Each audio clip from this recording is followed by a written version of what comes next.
नमस्ते, मैं doctor Shipra Verma, government college Dudu. मैंने आपको पिछले अपने लेक्चर में भारतीय संविधान की प्रस्तावना के बारे में बताया था। आज हम बात करेंगे, आपका फर्स्ट पेपर जो है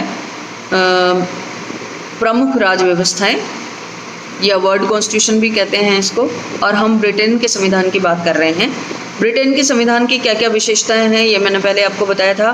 आज हम पढ़ेंगे ब्रिटेन के संविधान में परंपराएं, कन्वेंशंस जिनको बोलते हैं। ब्रिटेन का संविधान संयोग और विवेक का परिणाम कहा जा सकता है। ब्रिटेन का संविधान ऐसा नहीं है कि जिस तरह से भारतीय संविधान है, भारतीय संविधान का पूरा लिखित स्वरूप है। आप भारतीय संविधान की एक एक धारा, उपधारा, उसकी सारी चीज़ों को आप डिस्कस कर सकते हैं, उसकी प्रति उपलब्ध करवा सकते हैं। तो इस तरह का रिटन कॉन्स्टिट्यूशन ब्रिटेन के संविधान में नहीं है। ब्रिटेन का जो संविधान है वो धीरे धीरे चल करके विकसित हुआ है। उसमें कुछ चीज़ें लिखित में हैं और कुछ चीज़ें परंपराओं के रूप में विकसित हुई है।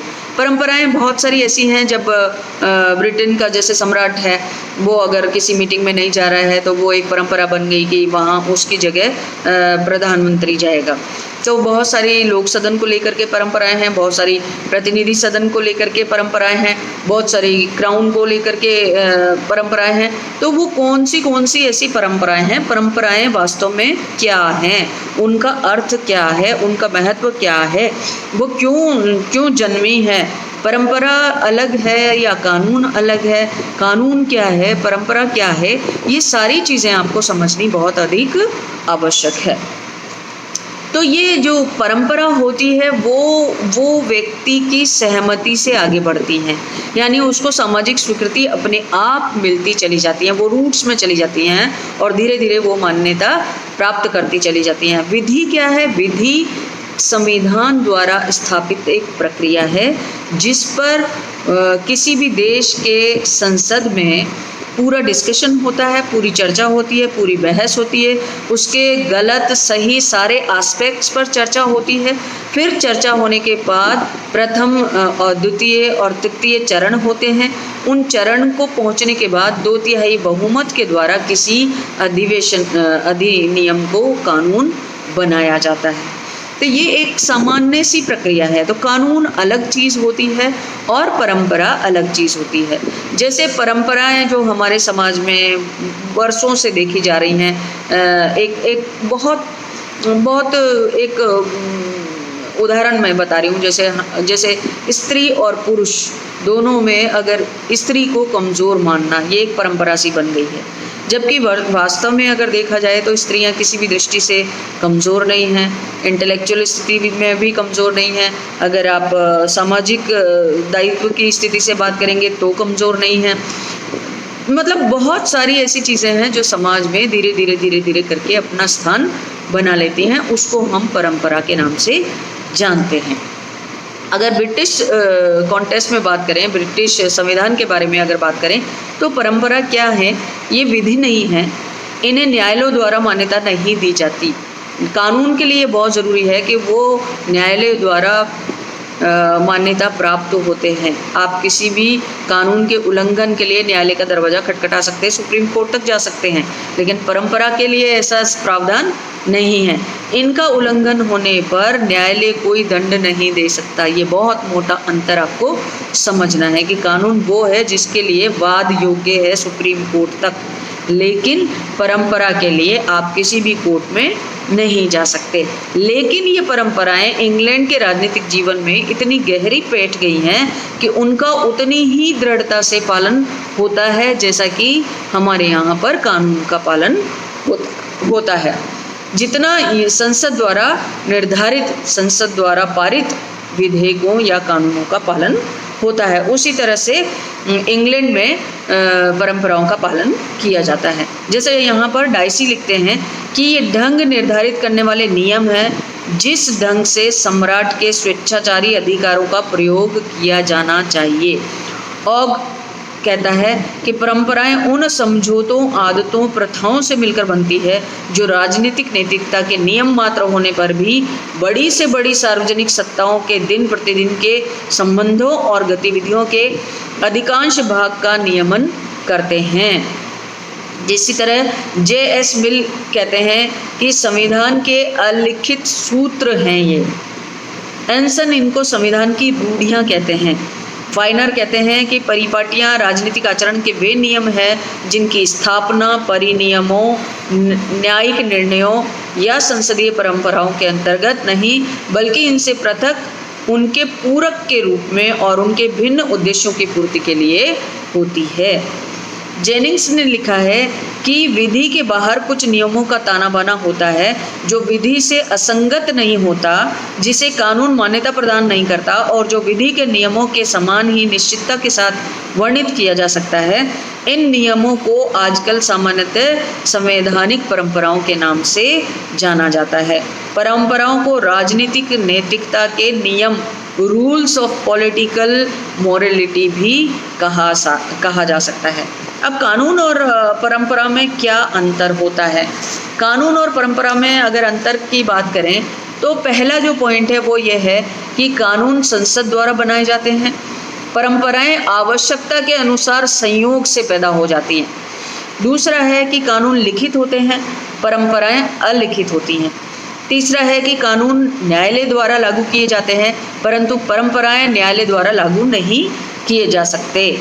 चौथा है कि कानून निश्चित और स्पष्ट होते हैं जबकि परंपराएं कई बार अनिश्चित भी होती हैं।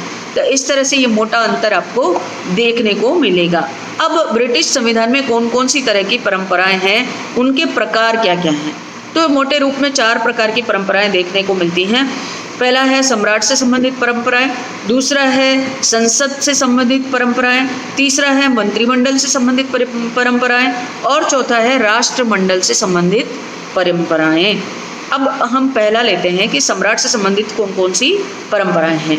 पहला है कि ब्रिटिश सम्राट लोक सदन में बहुमत दल के नेता को मंत्रिमंडल बनाने के लिए आमंत्रित करेगा और उसी को प्रधानमंत्री बनाएगा।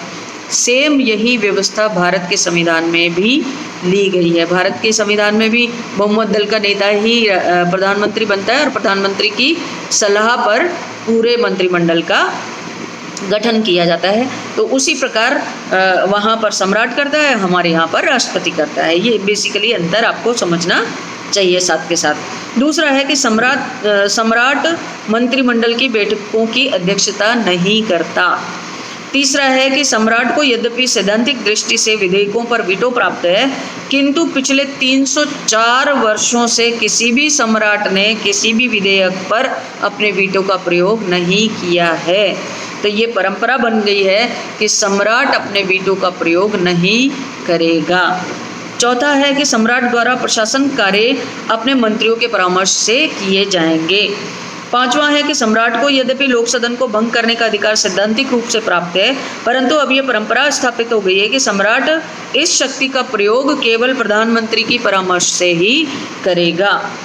छठा है कि प्रधानमंत्री के विरुद्ध अविश्वास प्रस्ताव यदि लाया जाता है तो उस प्रस्ताव के पास होने पर सम्राट विरोधी दल के नेता को मंत्रिमंडल बनाने के लिए आमंत्रित कर सकता है। ये है सम्राट से संबंधित कुछ परंपराएं। दूसरी है संसद से संबंधित परंपराएं। संसद का अधिवेशन वर्ष में एक बार होगा, ये पहली है। दूसरा है कि लॉर्ड सभा का अधिवेशन जब अपील के न्यायालय के रूप में होता था तब कानूनी लॉर्ड की उसमें अवश्य सम्मिलित होना चाहिए। ये एक परंपरा है कि लॉर्ड सभा का अधिवेशन जब अपील के न्यायालय के रूप में होगा तो कानूनी लॉर्डों की उसमें अवश्य सम्मिलित लॉर्ड्स को अवश्य सम्मिलित किया जाएगा। तीसरा है कि लोक सदन का अध्यक्ष जिसे वहाँ स्पीकर कहा जाता है, यहाँ पर भी लोक सदन के अध्यक्ष को स्पीकर ही कहा जाता है, राजनीतिक दृष्टि से निर्दलीय व्यक्ति होगा। यहाँ पर भी वो निर्दलीय व्यक्ति ही होता है। तो आपको यही याद रखना चाहिए, वह अपने निर्वाचन क्षेत्र से निर्विरोध चुना जाता है तथा अपने निर्णायक मत का प्रयोग बहुत कम व इस प्रकार करता है कि सदन स्वयं ये निर्णय करे कि लोक सदन का अध्यक्ष कौन होगा। चौथा है कि कानून बनने से पहले प्रत्येक विधेयक के 3 वाचन, प्रथम वाचन, द्वितीय वाचन, तृतीय वाचन आवश्यक होंगे। 5वां है कि धन विधेयक सबसे पहले लोक सदन में ही शुरू किया जाएगा। हमारे यहाँ भी वही व्यवस्था है कि धन विधेयक को सबसे पहले लोकसभा में ही लाया जाता है, वहाँ पर भी लोक सदन यानी कि हाउस ऑफ कॉमन्स में लाया जाएगा। तीसरे तरह की परंपराएं हैं मंत्रिमंडल से संबंधित परंपराएं। अब मंत्रिमंडल से संबंधित परंपराएं कौन कौन सी आइए देखते हैं। पहला है कि बहुमत दल का नेता ही प्रधानमंत्री बनेगा। प्रधानमंत्री अपने दल के सदस्यों में से ही मंत्रिमंडल का गठन करेगा, जो मैंने अभी बताया आपको। दूसरा है कि प्रधानमंत्री लोक सदन का सदस्य होना चाहिए, लोकसभा का नहीं। लोकसभा वहाँ का उच्च सदन है, लेकिन उसमें से प्रधानमंत्री नहीं होना चाहिए, बल्कि लोक सदन में से ही प्रधानमंत्री बनाया जाना चाहिए। तीसरा है कि मंत्रिमंडल की कार्यवाही और निर्णय गुप्त रखे जाएंगे। ये एक बहुत अधिक प्रभावी परंपरा है। चौथा है कि मंत्रिमंडल सामूहिक उत्तरदायित्व के सिद्धांत पर कार्य करेगा या करता है। एक मंत्री के विरुद्ध अविश्वास संपूर्ण मंत्रिमंडल के विरुद्ध अविश्वास माना जाएगा। ऐसा माना जाता है, भारत में भी ऐसा माना जाता है कि मंत्रिमंडल के सदस्य एक साथ तैरते हैं और एक साथ डूबते हैं। कहने का तात्पर्य यह है कि यदि एक व्यक्ति के खिलाफ अविश्वास प्रस्ताव पारित हो जाए तो उसे त्यागपत्र देना पड़ जाए तो सभी को देना पड़ेगा या सभी को अपने पद से हटना पड़ेगा। नेक्स्ट है कि किसी भी मंत्री के विरुद्ध लोक सदन में अविश्वास प्रस्ताव पास होने पर संपूर्ण मंत्रिमंडल को ही त्यागपत्र देना पड़ेगा, यानी एक साथ तैरेंगे एक साथ डूबेंगे। ये सामूहिक उत्तरदायित्व की व्यवस्था ब्रिटेन में भी है और ये सामूहिक उत्तरदायित्व की व्यवस्था भारत में भी आपको देखने को मिलेगी। चौथा है राष्ट्रमंडल से संबंधित परंपराएं। राष्ट्रमंडल से संबंधित परंपराएं कौन कौन सी हैं?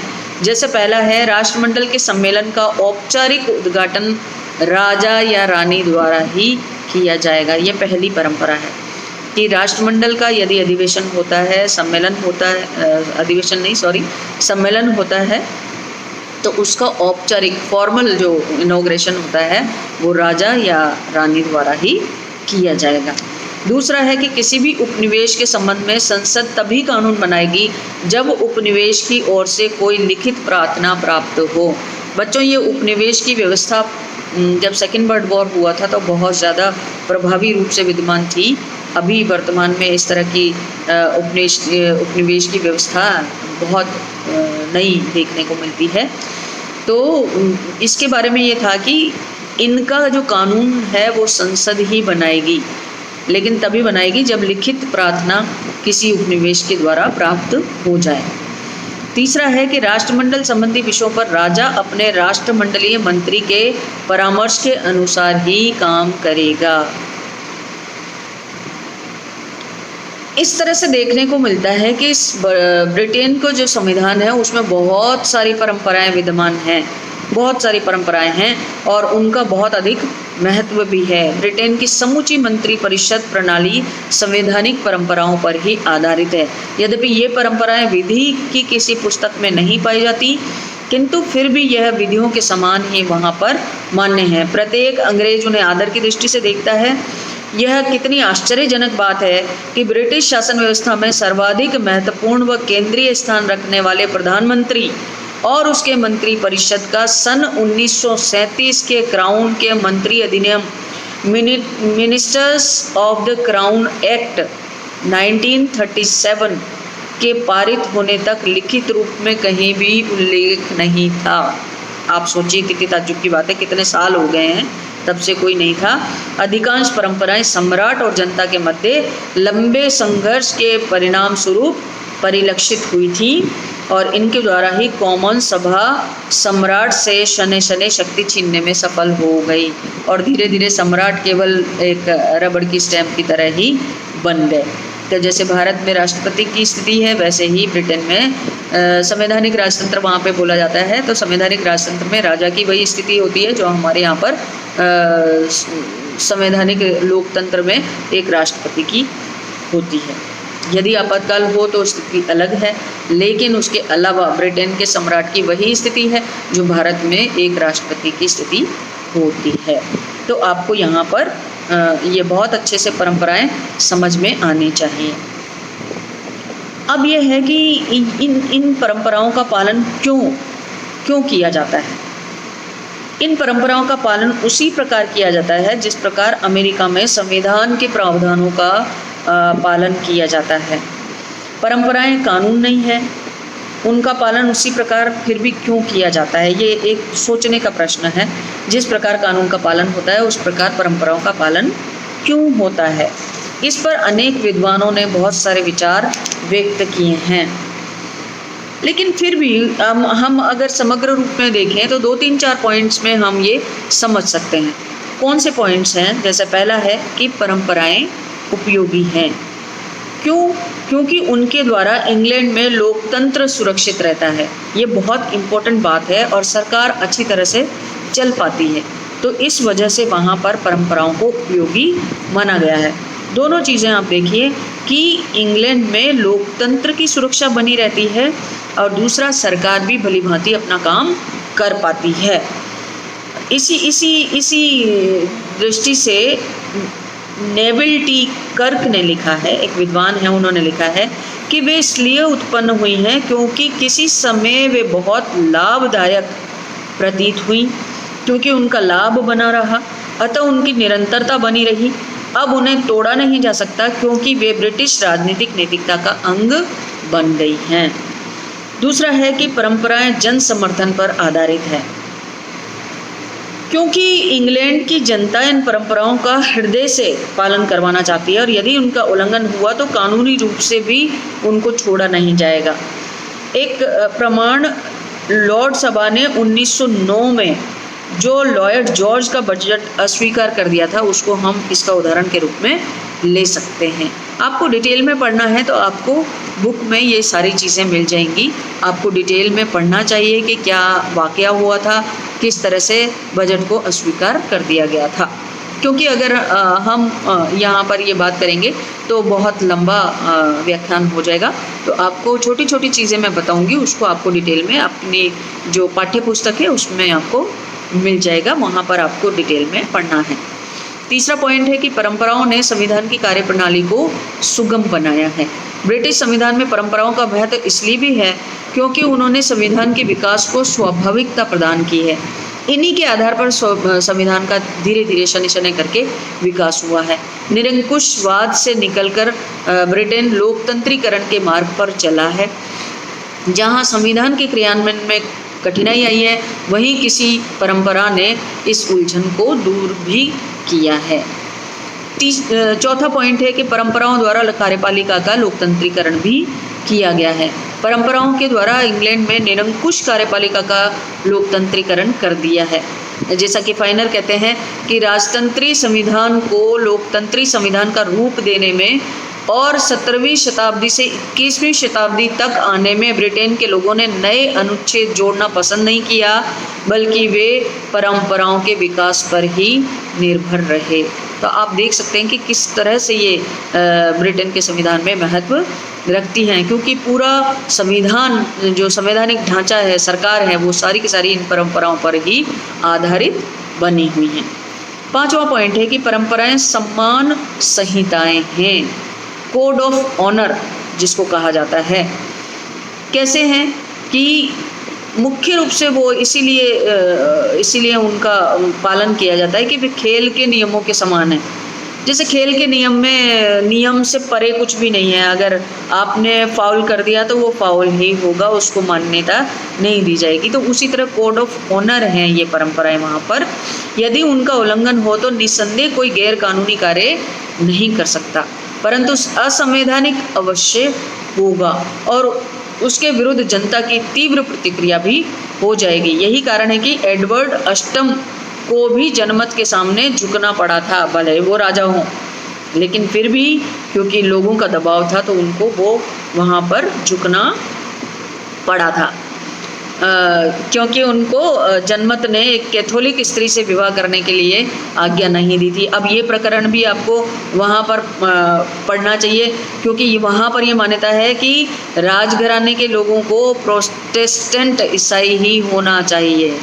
तो अगर कोई स्त्री कैथोलिक है तो वो वहाँ पर उसको शादी की परमिशन नहीं है। तो इसलिए वहाँ के जनमत ने उसे अस्वीकार कर दिया और एडवर्ड अष्टम को वो शादी नहीं करने दी। तो इस तरह से ब्रिटेन के संविधान में परंपराओं का बहुत अधिक महत्व देखा जा सकता है। परंपराओं के कारण ही इंग्लैंड का संविधान लचीला हो गया है। हैरिसन ने लिखा है कि संविधान के इस लचीलेपन के कारण ही यह शासन व्यवस्था कई तूफानों का सामना, यानी बहुत झंझावातों का सामना कर पाई है।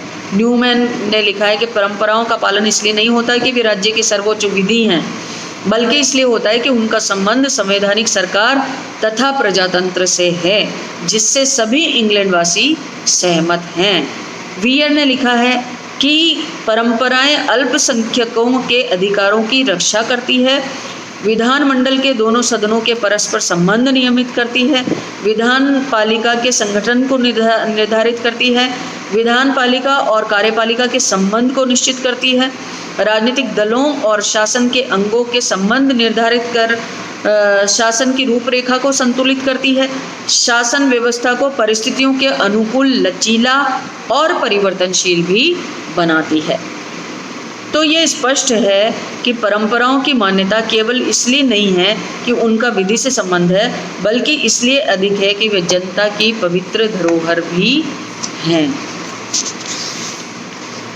तो अगर तुलना के रूप में ब्रिटिश और अमेरिकी संविधान की तुलना करें परंपराओं की, तो एक मोटा सा एक नज़र डालते हैं कि जैसे इंग्लैंड में संविधान की परंपराएं अधिक है, जबकि अमेरिका में परंपराएं बहुत कम हैं बच्चों। ये ध्यान देने योग्य बात है। इंग्लैंड के संविधान का स्रोत परंपराएं हैं और विकास भी परंपराओं के आधार पर ही हुआ है, जबकि अमेरिका के संविधान का स्रोत लिखित संविधान है, जबकि विकास कुछ सीमित प्रथाओं के आधार पर हुआ है। अमेरिका का जो संविधान है वो बहुत छोटा है, जिसको आधे घंटे में आप आराम से पढ़ सकते हैं, बहुत ही छोटा है। वहाँ पर भी संविधान की कुछ विशेष प्रथाएं हैं जिनके आधार पर वहाँ का संविधान विकसित हुआ है, लेकिन पूरी तरह से रिटन संविधान हम नहीं कह सकते। हालांकि बहुत छोटा सा संक्षिप्त संविधान वहाँ पर रिटन में भी है, लेकिन इंग्लैंड के संविधान लिखित नहीं है, वहाँ पर परंपराओं पर ही अधिक जोर दिया गया है। तीसरा पॉइंट है कि परंपराओं ने अंग्रेजी संविधान को लचीला भी बनाया है। लचीले से मतलब ये है कि जिस संविधान में आराम से परिवर्तन किया जा सकता है। अमेरिकी संविधान जटिल प्रथाओं को के कारण कम हुई है, वहाँ पर परिवर्तन इतना इजीली नहीं होता है। अमेरिका के संविधान थोड़ा सा जटिल है, थोड़ा सा वहाँ पर संविधान में संशोधन की जो प्रक्रिया है उसको भारतीय संविधान की संशोधन की प्रक्रिया की तरह ही बनाया गया है, तो उसमें थोड़ा सा टफ है चेंज करना। लेकिन ब्रिटिश जो परंपराएं हैं या ब्रिटिश जो संविधान है उसमें आराम से चेंज किया जा सकता है, क्योंकि वहाँ पर जो सपोर्ट करती हैं वो हैं कन्वेंशंस या परंपराएं। परंपराओं को तोड़ने पर गंभीर प्रतिक्रियाएं और परिणाम हो सकते हैं, जबकि अमेरिका में परंपराओं को तोड़ने पर सरकार की कार्यप्रणाली कठिन हो सकती है, लेकिन गंभीर प्रतिक्रिया कभी भी नहीं हो सकती या बहुत कम है उसकी संभावना। तो दोनों में अंतर आपको एक तरह से देखना पड़ेगा। तो आपको बहुत ज़्यादा इस पर ध्यान देने की आवश्यकता है, क्योंकि परंपराओं पर हर 1-2 साल में क्वेश्चन आ जाता है।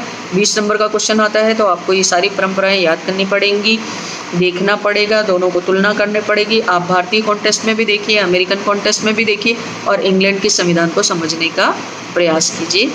Thank you very much.